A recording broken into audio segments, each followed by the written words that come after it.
And now for the conclusion of Codename James Rask. And before I start, I just wanted to say, if you've listened so far, thank you for listening. I'm just offering a story that was like a creative burning desire in me that absolutely had to come out. And if you like it, love it, share the love, tell other people about it. And if you don't, then that's okay too. I'm just offering it because I just had to write it. And so, we shall get into the conclusion of Codename James Rask. Very, very far away indeed from Earth 4 and Roswell, New Mexico, the following scene unfolded on Planet X. A box of hog biscuits was violently shaken. Next, very, very, very far away from Planet X, in the noxious and acidic void of the great beyond, the Furia started growling. Back on Planet X, the following conversation took place. It has begun. No changing your mind now. Those traitors buttered their bread and have been sleeping in it for years. They knew the consequences of their actions. In Roswell, Lucas, now wearing his Mars Mouse watch, was walking up and down the sidewalk in front of their house with his mother, Callista, who was telling him a parable about a dove that lived in a beautiful garden, but it was going over Lucas's head. Presently, Jonas came out the front door and looked up and down the street. Callista went on speaking, using a different angle this time. Callista. Jonas's voice resonated under the partial darkness from the street lamps. Lucas looked at his father. He had never seen him so alert, yet calm, like he was preparing for war. Jonas earnestly repeated himself, Callista, I can feel them coming. Who? Asked Callista. Jonas pulled his shirt off over his head and discarded it, saying, Furia. Callista ripped off her socks and shoes and moved onto the lawn. Upon doing so, Lucas watched as Callista's plant tattoo lit up like a neon sign from underneath her skin. Vines, shrubs, and flowers grew up around her as if magic, and then sections of tree bark grew from her skin, covering her entire body. Jonas met Lucas, shirtless, saying, Your mother and I should have told you. We're sorry. Lucas thought his father looked silly as he raised his human arms as if to make his tattoo fly. And then it too started glowing from out underneath his skin. And all around his father, there was a strange noise that started and sounded exactly like warble pop. Lucas Green was now looking at an 8-foot tall dove, an entire bird, where his father had just been, as white as pure driven snow. The huge dove flapped and launched itself into the night sky. Callista, under tree bark armor, said, Whatever happens, do not take off your watch, Lucas. Lucas was standing on the sidewalk, completely confused, waiting for the next wild thing to happen. Lucas then smelled sulfur, limes, and leather, and heard both the flapping of large wings and growling so deep that it seemed to cause both his tibia to vibrate. Lucas, get off the sidewalk, shouted Callista. Lucas ran toward the house, just as smoky black hellhounds with misty glowing green eyes as tall as 60 hand-high draft horses, meaning they're 10-foot tall dogs, sprinted straight for Callista. Roots, vines, and a thick wall of the very ground shot up, slamming into the Furia, causing him to whimper and whine. As more Furia charged forward, Callista used all manner of vines and roots to ensnare and slow down the hounds. The pack of Furia were now surrounding Callista. Standing at the front stoop, Lucas was unsure of what he was witnessing. Then Lucas heard, but more like felt it in his chest, a long, low, strong 200 hertz tone accompanied by two bright orange lights. Jonas, as a flying 8-foot-tall dove, was shooting bright orange pure energy plasma streams from his bird eyes with sound and energy like crackling electricity that moved like gel and adhered to everything it touched. Several Furia had been blasted and were now reeling from their injuries as Jonas protected Callista. From the front stoop, Lucas watched this fight go on strong for 20 minutes. The pack of Furia continued to gain in numbers, and as Jonas landed next to Callista, every hellhound barked in unison, creating a sonic boom that rendered both of his parents unconscious. Two giant dogs each took up Jonas and Callista gently in their mouths, carrying their limp bodies. As the terrible Furia retreated, one massive undead canine approached the front stoop and started sniffing. With his eyes only, Lucas Green looked down at his Mars Mouse watch.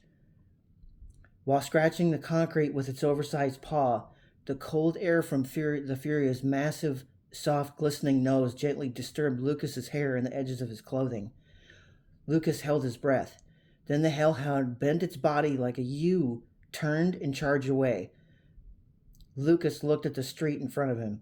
The closest galvanized steel street lamp pole was bent over at an acute angle. Small orange fires were burning all over the place. The ground had deep trenches and uprooted plants everywhere. Lucas Green could not process what had just happened, so he acted instinctually. Lucas opened the garage. Lucas found a toolbox, and Lucas took out an adjustable pipe wrench, and Lucas walked around to the far side corner of the house. Lucas looked at the wrench. Then Lucas looked at the gas meter. Then Lucas looked at the wrench. Then at the gas meter. Then at the wrench. "Lucas Green," said an unknown voice. Lucas looked at the gas meter. "You could open that line and face possible jail time, or you could blow up anything you want working for me," said the smooth voice. Lucas turned and was looking at the director of Foundry Inc. "Put down the wrench, son," pleaded the director. Lucas dropped the pipe wrench in the grass. The next morning, at the diner in New Mexico, Earl had just arrived and was preheating the griddle.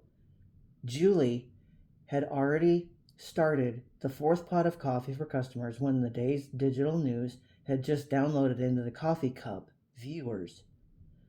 Julie turned onto the wall monitor for easy viewing and poured herself a cup of coffee. Julie watched a mundane news report up until she took a sip right when the news anchor said, "And last night, in a residential section in Roswell, New Mexico, Julie spit her hot coffee everywhere, followed by 'Holy sheep shit! Little green men threw a party in Roswell!'" Earl now watched the broadcast and became very interested indeed. 11 days later, it was 9 o'clock in the morning on Sunday. Jane and Julie were wearing all black clothing with black beanie caps.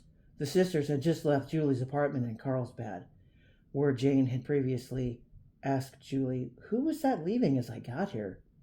"Just Natalie from the diner," said Julie. "Uh-huh. Well, Bubs, you know I love you, but this right here is not serving you. We have to get all this product out of here before you get caught," stated Jane. To which Julie had previously replied, "Where, though? It's not like I can just walk in the front door of the Foundry with all this stuff and just stash it in my coat locker in the art room." Jane's mouth fell slack open and her eyes grew wide as she said, "Julie, you are a pure milk genius." And Julie giggled. Right at this moment, the sisters had just landed from flying directly from Carlsbad on Earth 4 to Pub on the Island on Foundry Planet. "How do we get in?" Jane whispered. "Skylight," said Julie too loudly. "You whisper like a cheerleader," whispered Jane, rolling her eyes. Julie grabbed her head and with both hands doubled over, twisting and writhing. "No, no, no, no, no, no, no," whispered Jane. "Hey, breathe. You can do this. You are the big and bad Pancho Villa. You are the bubblegum rave nightmare." Now pacing her breathing, Julie soon stood up. "Perfect," whispered Jane. "Let's go." Flying to the roof of the Weasel's warehouse and entering through the still broken skylight, the sisters searched for what Julie could only describe as the feels chip. "How big is it?" whispered Jane. Very small, said Julie. It's a hybrid gold silicon microprocessor encased in cobalt, magnesium, and cesium. That is highly specific, whispered Jane. Jane looked around and observed the room, pointing and saying, "Eeny, meeny, miny, mo." Jane walked over to a 12-foot tall wooden crate branded with the letters, capital letters TSRDL on all sides. Jane spun in on one boot, performing a roundhouse kick on the crate, causing the tall panel to clatter to the floor. As packing material spilled all over on the crate, Jane retrieved a 4-inch square cardboard box labeled Emotion Chip. Holding it up and smiling, Jane said, "Found it!" Handing the box to Julie, Jane lifted the bottom edge of her black sweater, exposing the right side of her rib cage. Using her index finger, Jane pressed her ribs and her skin yielded as a small metal door opened. "You want me to put it in now?" whispered Julie incredulously. "Well, why not?" whispered Jane. "This will better help me to help you, right?" "Jane, I don't think... Bubs, I am Jane Rask. Jane Danger is my middle name. What is the worst thing that can happen?" Blowing raspberries with her mouth, Julie opened the small box. Balancing the emotion chip on one finger, Julie plugged it into Jane's circuitry. Adjusting herself and smoothing her sweater, Jane looked Julie in the face, saying, "See, it's not danger." Jane threw her head back and her arms went slack. Her tilted head, cobalt blue light was strobing from Jane's eyes upward at the ceiling, and she couldn't speak. Using a firefighter's shoulder carry, Julie flew out of the skylight with Jane shouting, "It's too dangerous, too dangerous, too dangerous!" Mounted on a wall of the Weasel's warehouse, a CCTV camera swiveled and refocused its lens. So this is the end of this particular story, titled Codename Jane Rask. There's lots of adventures with Jane. If you choose to continue listening, that'd be great, because I'm going to continue to read. Have a good one.